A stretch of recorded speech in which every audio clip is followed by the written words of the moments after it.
Uh, Hello, Assalamu alaikum.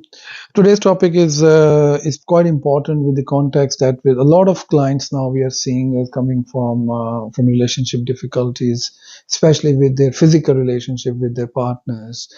We find out that the exposure that is happening to those clients who are going through some kind of pornographic addiction, they have big difficulties in their married life. और मैं इस पे ये कहना चाहूंगा that how does it affect you? The problem is that human brain has its own addictive tendencies. Like if you are too much addicted to even a cup of tea at a certain time, you will continue to want it. So we have a lot of dopamine activity in our brain. Similarly, addiction of drugs, chemicals like ice and heroin and weed or whatever. Similarly, there are non-chemical addictions, and I would like to talk today about pornography. That some people, they when they get addicted to this, the problem becomes that their married life becomes sometimes very difficult.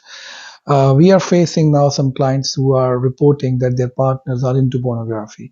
Now, the problem is that when people go into pornography, that the brain structure or the brain neural pathways are such that it tends to get some kind of an excitement out of the whole act or what they watch. But when they watch a certain amount of act, then there comes a plateau, and then that plateau is it takes them to the next level. So they go more and more uh, uh, levels of excitement, which become more and more complicated and complex. And now the problem with the brain is that when it starts to feed on the higher level of complex issues, which give them satisfaction, then their ability to get satisfaction from a very basic, natural, intimate level of relationship becomes compromised. And that kind of people report that the overall charm in their physical relationship or their life with their partners, with their legal partners, has really gone away. And that is true. So what I would like to say here as a therapist is that you will need to really help each other as couples to detach yourself from the complexities of fantasies, of the complexities of those sexual experimentations that through media or internet you might have designed in your own mind.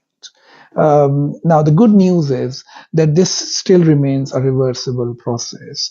That it doesn't mean that if you're going to a certain taboo or a complex or complicated fantasy world, it doesn't mean that you cannot come back.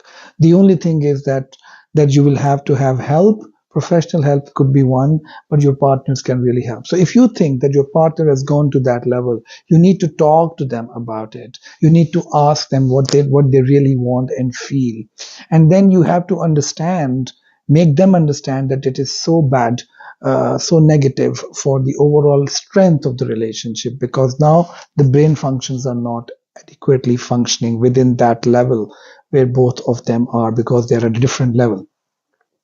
One tip that I would like to say for those people who are already into this difficulty is that they will have to switch 180 degrees into their paradigms of having satisfaction. And that is that there are certain principles that can give them a kick or an excitement, no matter what complicated levels have they already achieved. What is that kick? Is that if they focus 180 degrees, that instead of satisfying themselves out of the act, if they want to treat themselves, they should start from just doing this for the sake of their partner. They should think that whatever I'm going to do today is not for myself, it's for my partner. And if that partner especially has no complicated designs, then it's a very good news, because now once you will activate them, your partner, once you will make them reach. So the human brain is such that when the brain finds that it has created a ripple effect or a positive effect, an energy in the other person जिसके साथ वो ये act करते हैं, that feedback itself becomes a source of a very high level of neurotransmitter activity that excites you yourself that could you have achieved something. So let's start from there. If you've already got some complicated issues with this, and if you start satisfying or start considering what your partner wants, it could be, to be honest, we have seen in our clinical experience that many partners are not really getting high just because of a physical or a actual hardcore sexual intercourse. They really want that foreplay, that touch, that sense of communication, that sense of being together, of hugging and cuddling, and that has a very, very large effect as a preface to the overall act. And if you're good at that, if you train yourselves to be that, it will bring you down to that same level where you started many years ago, maybe, and this can help you. If you have any other questions about this, and if you are facing a difficulty in these issues, we have a team of experts as well, and then you can throw in a question or even book a session, whether in Pakistan, in any other country. We are available globally. Thank you very much.